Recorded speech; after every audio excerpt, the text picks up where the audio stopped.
Namavom Vishnupadaya Krishnaprishtaya Bhutale Srimate Bhakti Vedanta Swaminiti Namine Namaste Saraswati Deve Gauravani Pracharine Nirvishesha Shunyavadi Aschatya Deshatarine Jaya Shri Krishna Chaitanya Prabhu Nityananda Shri Advaita Gadadara Srivasadi Gaura Bhakta Vrinda Hare Krishna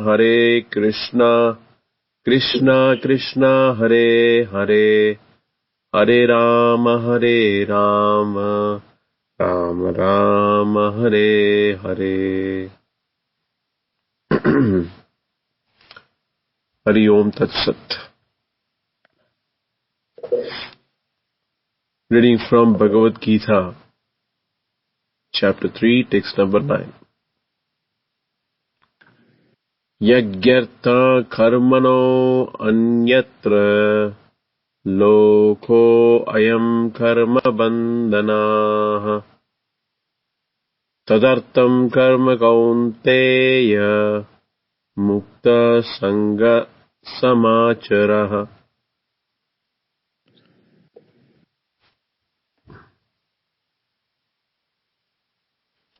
Okay, translation by Divine Grace Srila Prabhupada.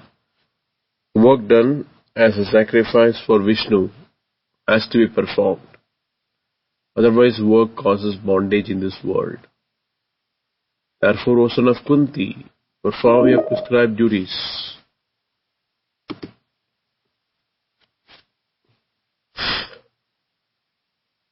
Therefore, O son of Kunti, perform your prescribed duties for his satisfaction. And in that way, you will always remain free from bondage. Alright, so what is this verse trying to talk here? So in this, Krishna is telling to Arjuna that one's consideration for doing any work should be not his personal gratification. For example, we always do some work, or we intend to do some work, like let's say make time, put on the TV, you want to see something, or you want to make time, you want to go to some place, have some fun. So all this we intend to do some work all the time. Or even we're going to work, for example. And that intent to work is usually for our benefit or our gratification. So what is the difference? Benefit means temporary or short-term benefits. So you want to earn money to buy a good house, to be able to maintain a good family, or you want to go for some vacation, so on and so forth. And gratification means for some enjoyment. There are certain things which are needs. We need a house. Of course, we need some food. We need some clothing.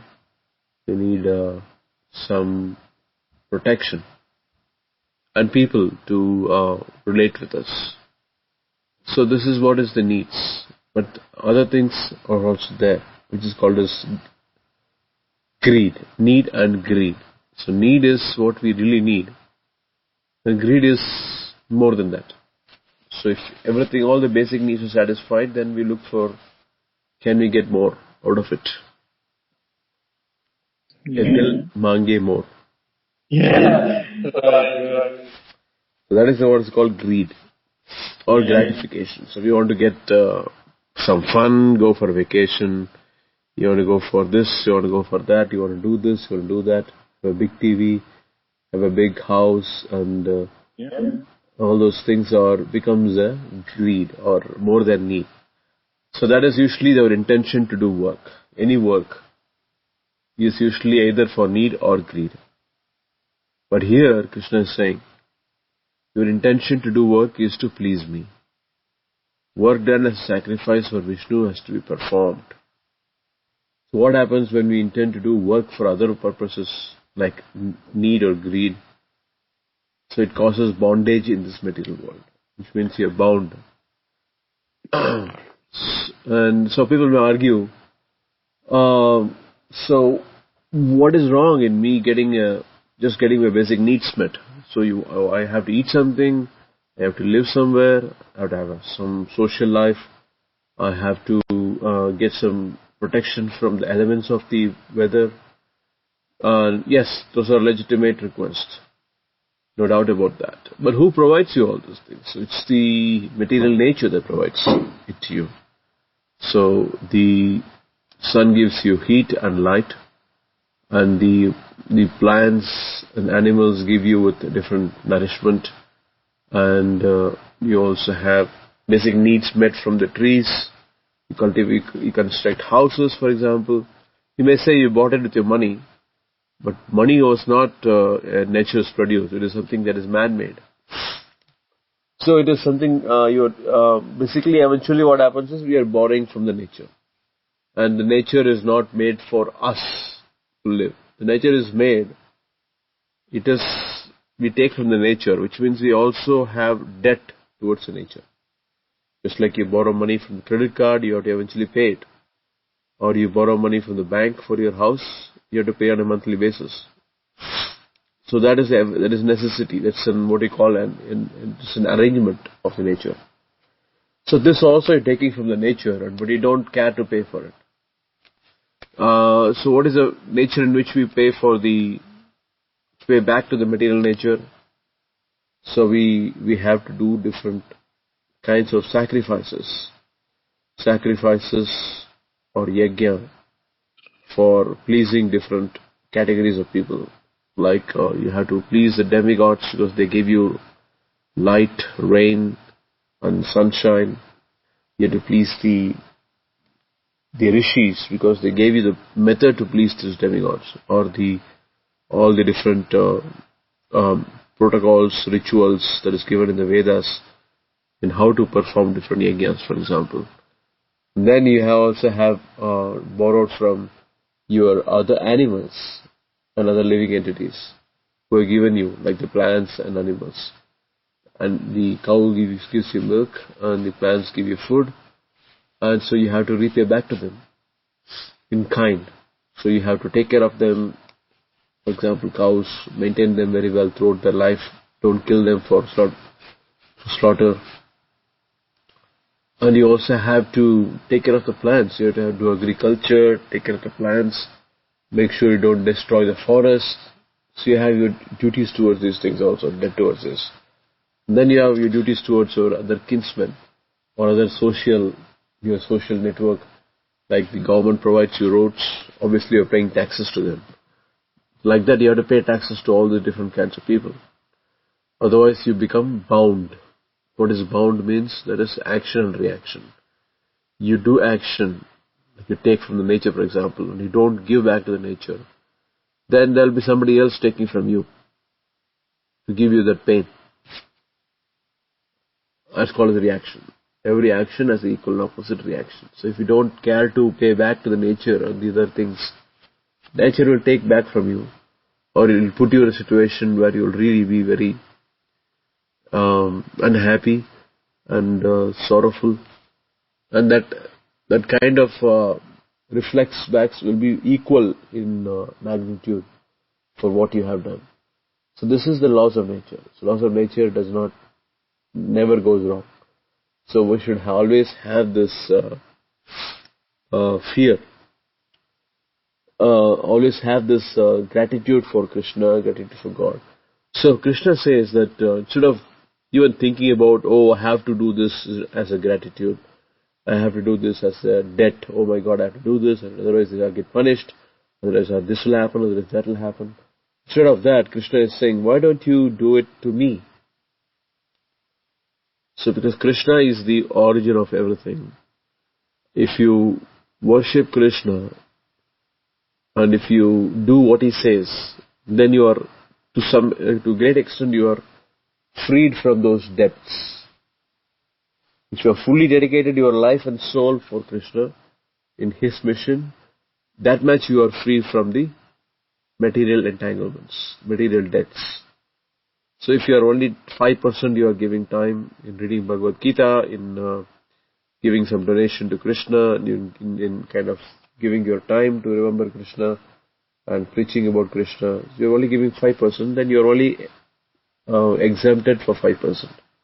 Other 95% you're held accountable. So this you have to understand. So this percentage is very important. Unless you're 100% Krishna conscious at all times, so you will not be exempted from doing material duties towards the material nature, towards demigods, towards the rishis, towards the other living entities. So you have duties towards all of them. And because you paid with your paper currency doesn't mean that you really own any of these things. So it is just taken from the nature, and you have to give it back to the nature. You have to give it in kind, in different other ways. So that is a very complex network of karma that is explained here. So best is simply understood best is to render service to Krishna, become a devotee of Krishna, and do everything for Krishna. That is the only thing that will free you from this material bondage. Otherwise, every action we do, we will become bound by the reactions. We'll not just be waiting for a reaction. So that is, and it cannot be avoided. So we should be very carefully considering all these things. All right, let's go to the purport. Who would like to read the first paragraph?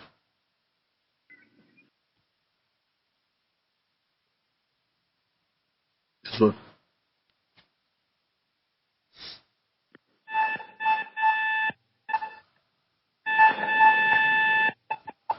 Oh, what happened?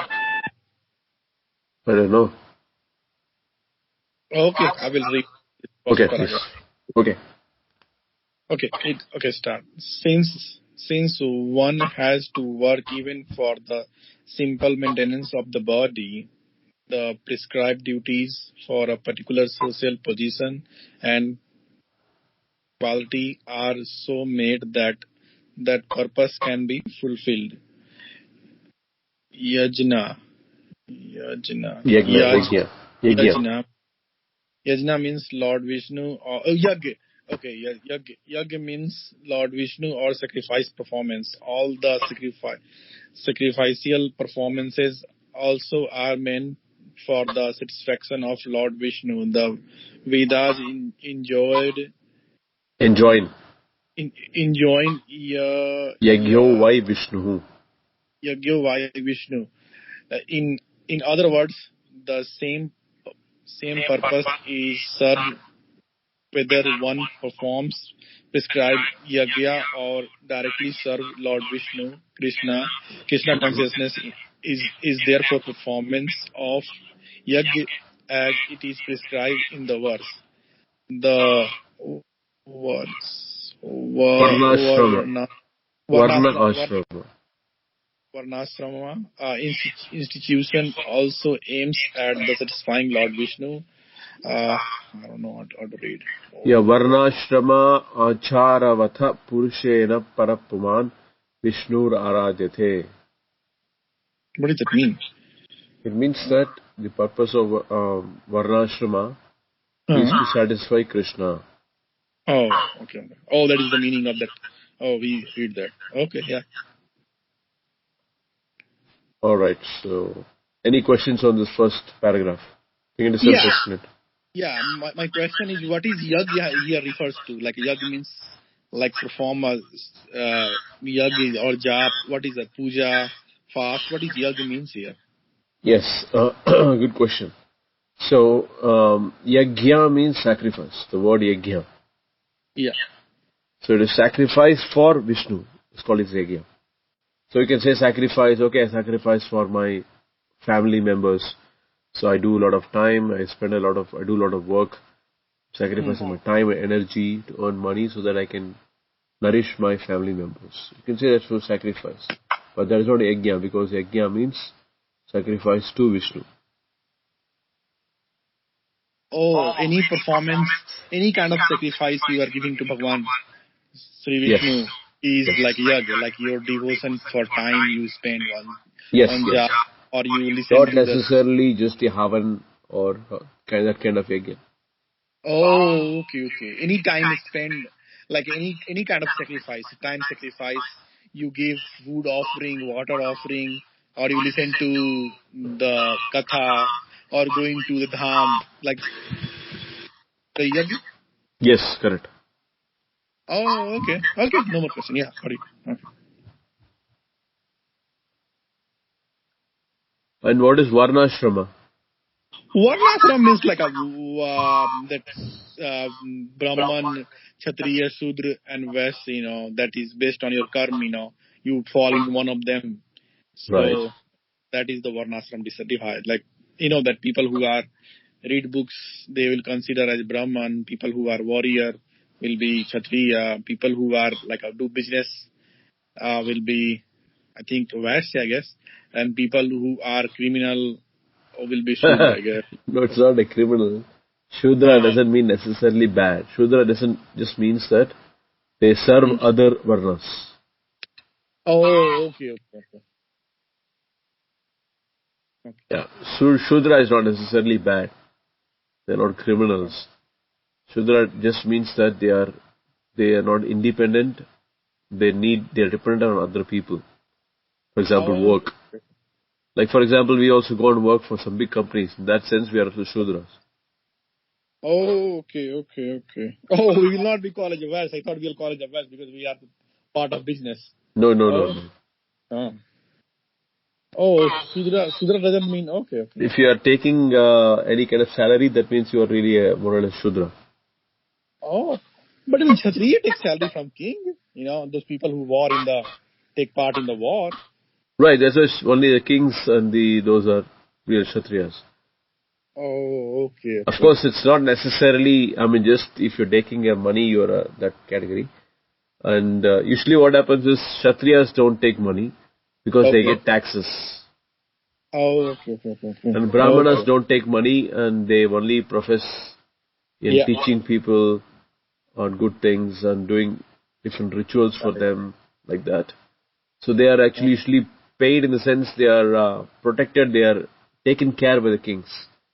So their Okay. needs are already cared. They are given in kind. For example, they are already given a house to live. They are already given some kind of a remuneration, not necessarily like money, but all their necessities are taken care in kind.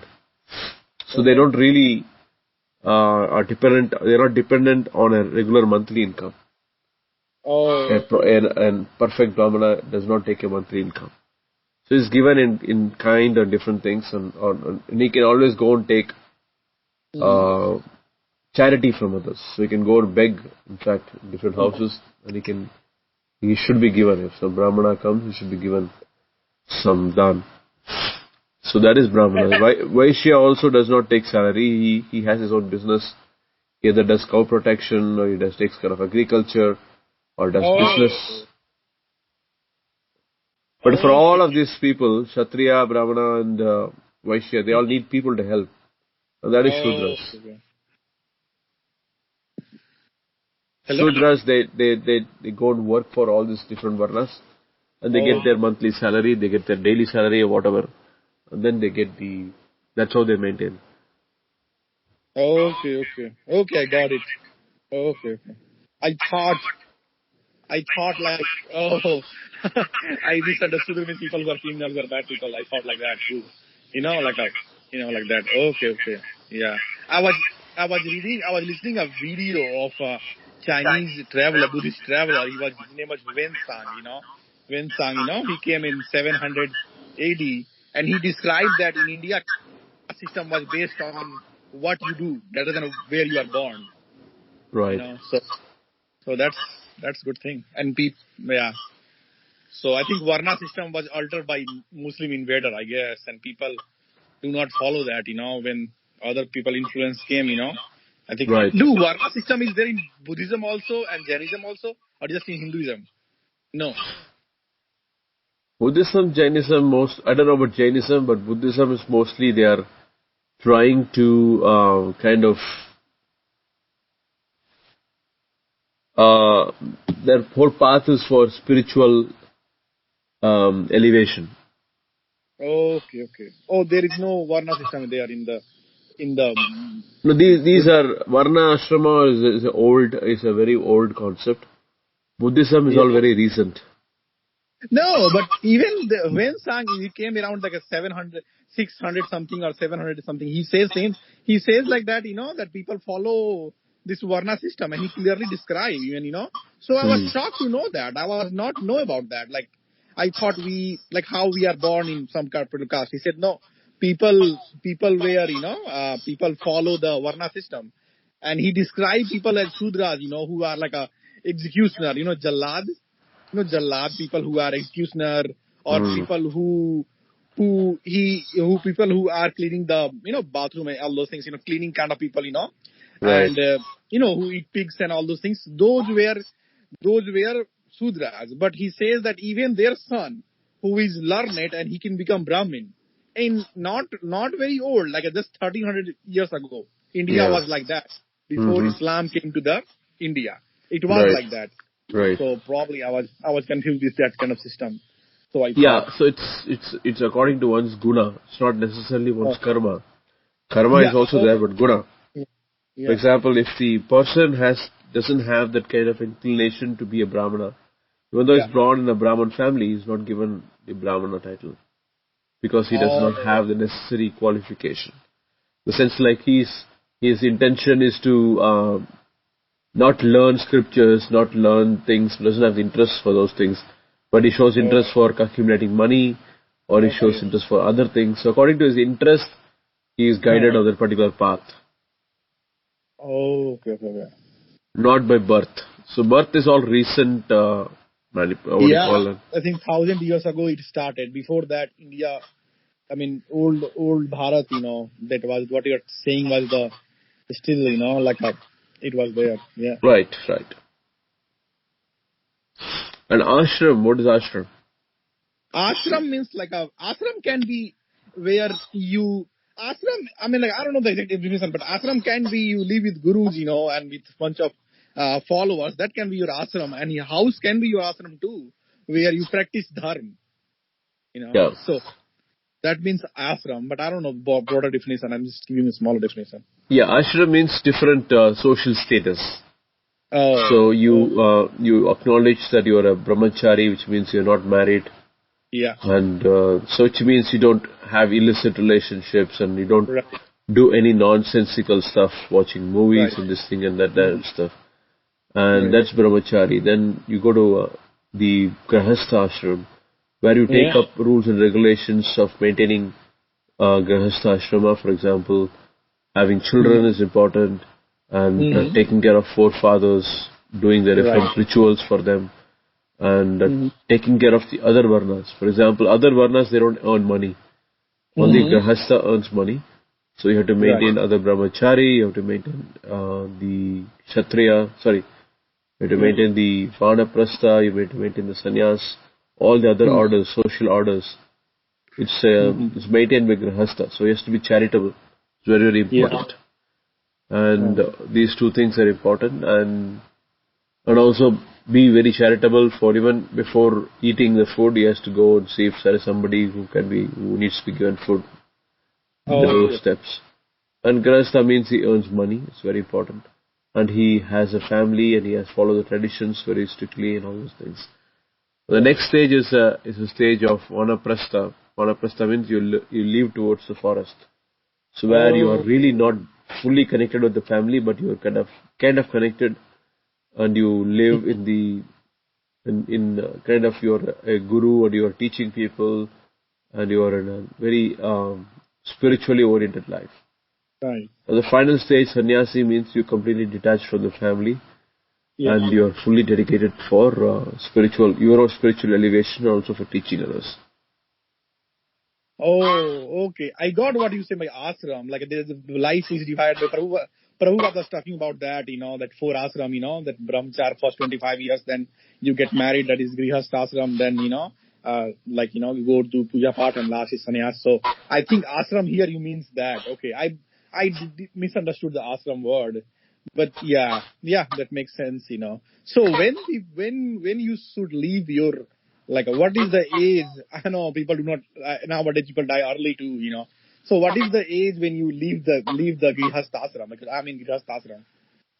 Yeah, ideally 50 years, right? 50 to 60 years.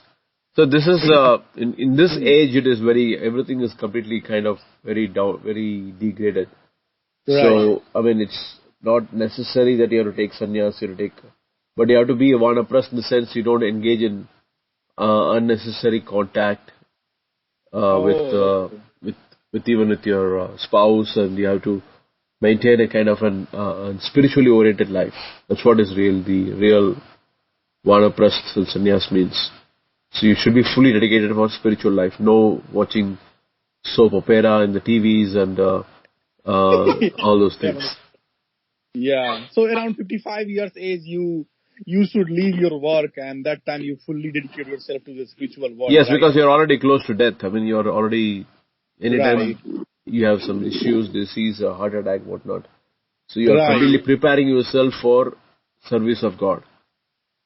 Whatever energy is left, try to concentrate on Krishna service. And your elevation, reading, hearing, all those things are important. Yeah, right. Like right now we do chanting, and do puja, and like all those things. But that time it will be fully dedicated to that thing. If I alive after 55 years age, I should be fully dedicated to that thing, right? Not be that Yes, is the in varna the marriage low. in the marriage stage, you do spiritual things, but you also do Yeah. lot of material things, and you also get some license for enjoyment. For example, you can have Right. some Right. money, Hmm. you can have some entertainment, you can have some these things. It's allowed. Right.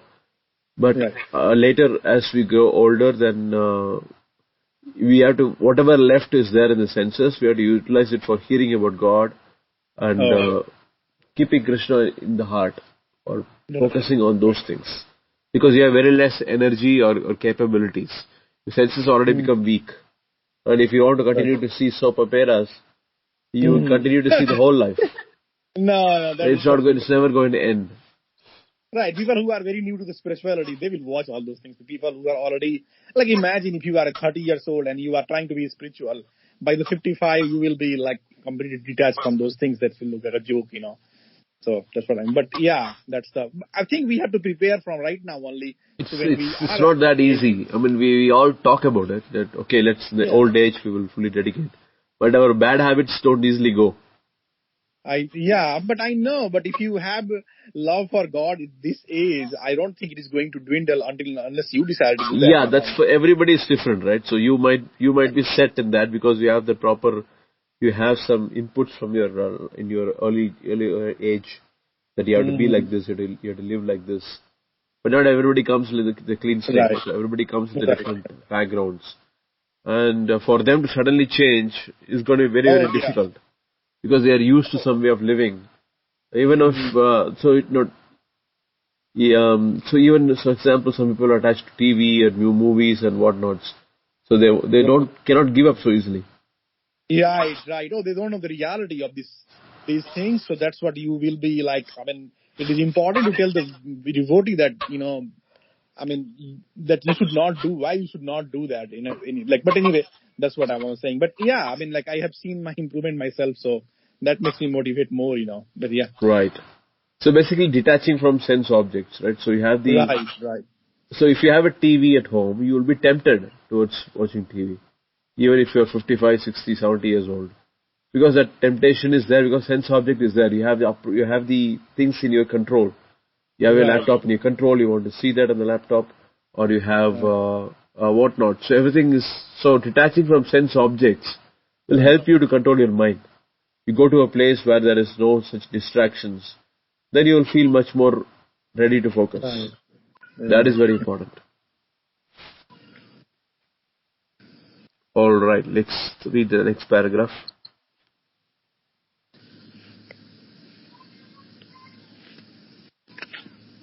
Anybody else wants to read? Srinidhi Prabhu, you want to read?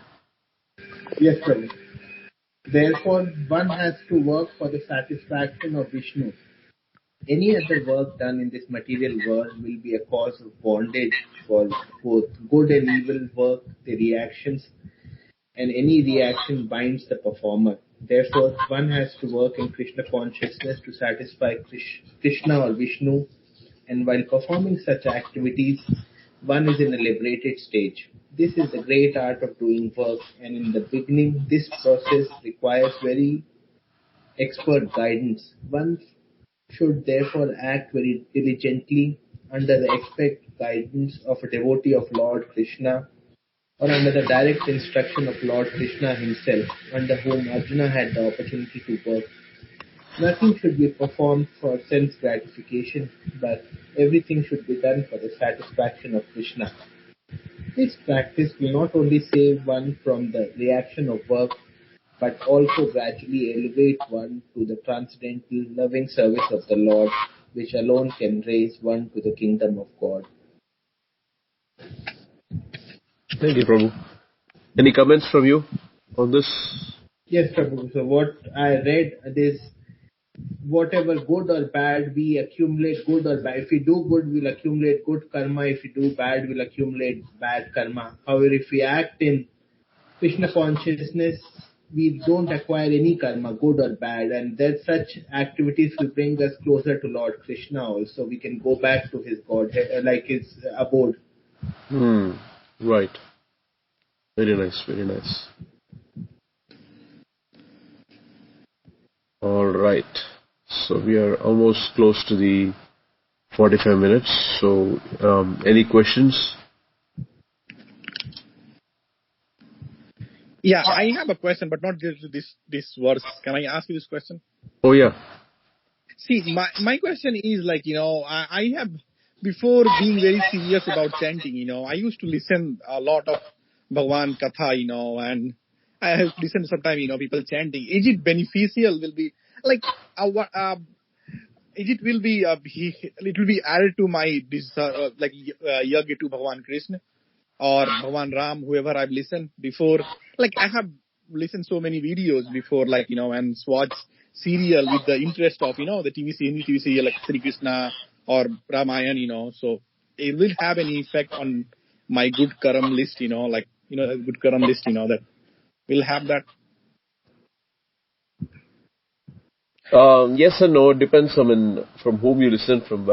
So there is even if it is not received from the proper source, then you can even get a wrong information or wrong knowledge on certain aspects. For example, milk is very, very nutritious to the body. What happens when milk is, for example, touched by a serpent or a snake? It becomes poisonous. So like that, the message of Bhagavad Gita is very spiritual. But people add their own views to it, and then they do different things with a different intention, sometimes wrong intention, to propagate their own thoughts or to override Krishna's teaching with their own different flavors to it. So it's important we listen to the right source and we don't confuse unnecessarily on the so many different flavors of spirituality that is there. So that is why it's very, very important. But definitely hearing Krishna, chanting about God is very, very helpful for spirituality. But even just like milk is nutritious, sometimes when we hear from the wrong person, we get a wrong attitude about God. Some people might say, everybody is God, you are God, I am God. Is that we not realized? A lot of people... Not those kind of people. No, not at all. No. This is very, very, very subtle, right? So it is not... Shankaracharya spoke about this philosophy. And in today also there are so many people who talk on those lines. For example, you hear from... very good example of that is you hear from Jaggi Vasudev. What's his name? Sadhguru, yeah. He'll be so looking spiritual, right? He will be sounding so spiritual. But he has no concept. Basically, he doesn't have any concept on anything. So he's just a very... Yeah, go ahead. Sorry. Yeah, Sadhguru's lectures are for beginners. No, Sadhguru is not a devotee. He is not devotee. Like, you know what I mean by that? Like, no. Sadhguru do not teach from any kind of book, like Srimad Bhagavad Gita or Ramcharitamanas. You should come from there. it should, like, somebody is teaching something, he must give reference to where he has learned, like Padma Puran, Shiv Puran, I'm talking about that. No, like coming from air. No. Even Shankaracharya told this very clearly in his book, that your teaching must conform to one sampradaya. Like there is Gauriya Sampradaya, there is a Ramanand Sampradaya, Ramanujam Sampradaya. So no, I'm not talking about those gurus who do not follow any rules. Like for example, Prabhupada was from Gauriya Sampradaya, right? Tulsidas was from Ramanand Sampradaya. Like a Kabir Das. I don't know which Sampradaya he was. I think he was Ramanand only. So that's what I'm saying. Not these kind of today's cool Babas, who I don't know. I'm not. I never listened to Sadguru like that. He's teacher rather than a guru, like a teacher. Like who teach things. Yeah, but I mean, he's like a freelancer. He's not really Yes. confirmed to anything. So he's like I'm not saying he's bad. What I'm saying is he doesn't. See, he has to accept. I am a primary school teacher. Right. Oh yes. He is for people. He will not accept that. He will not accept that I am a primary school teacher. He will say I am doing PhD. That is wrong. So you can speak on spirituality at that level. There's nothing wrong in it. And you speak very flowery, very nicely, and you mix it with politics. You mix it with some socialism. You mix it with some patriotism and all these things. It's all nice to hear. But what happens is you're mixing the information. You're diluting the spirituality aspect of it with mixing with politics, mixing with socialism and patriotism and so on and so forth. So that does not really help in that sense. So, and if you claim you are the PhD of it, then it is wrong. As long as you say, see, what I'm doing is just a preliminary primary school teaching, then it is okay. Yeah. Right? Yeah, right. That's important. I do not like Babas who compare God. Like, I think every God has a different purpose, and I do not like people comparing God, So anyway, I'm not talking about those kind of people. Like, some people who teaches Ramcharitmanas, let's say, he's teaching Ramcharitmanas, somebody teaching the Shiv Puran, and he's reading from there and he's translating. I'm talking about that thing. Like, or also Ramayana serial where they show Bhagavan Ram, fighting with Ravan, how he's a very good son, So I'm talking about those things, not like a Baba who is trying to make his point and using, I don't want to say bad about Sadhguru, but I'm not listening to him much, so I have not any opinion about him. But I hear about that he compared Bhagavan Buddha with Bhagavan Shiv, which is completely wrong, and I do not think this would be comparable because Bhagavan Buddha was Bhagavan Vishnu incarnation in a human form in Kali Yuga. Bhagavan Shiv is, Bhagavan Ram Guru, so I don't know. I just don't see that things. But I'm talking about Right. You're right. Yeah. I understand your point. So yes, but I'm giving a general answer so that people who I might put this on YouTube, and and that's the reason I'm giving a generic answer. All right. Yeah. So any other questions? No problem. Okay. So we'll chant Hare Krishna 3 times. I hope you all had a good Janmashtami celebration at your home. Did you go to New Talavana, Prabhu? No, I was in Atlanta, so I celebrated in Atlanta. Okay. Let me chant Hare Krishna, Krishna, Krishna Krishna, Hare Hare, Hare Ram, Ram Ram, Hare Hare, Hare Krishna, Krishna Krishna, Hare Hare, Hare Ram, Ram Ram, Hare Hare. Hare Krishna, Krishna Krishna, Hare Hare, Hare Ram, Ram Ram, Hare Hare. Thank you very much. Hare Krishna. Thank you.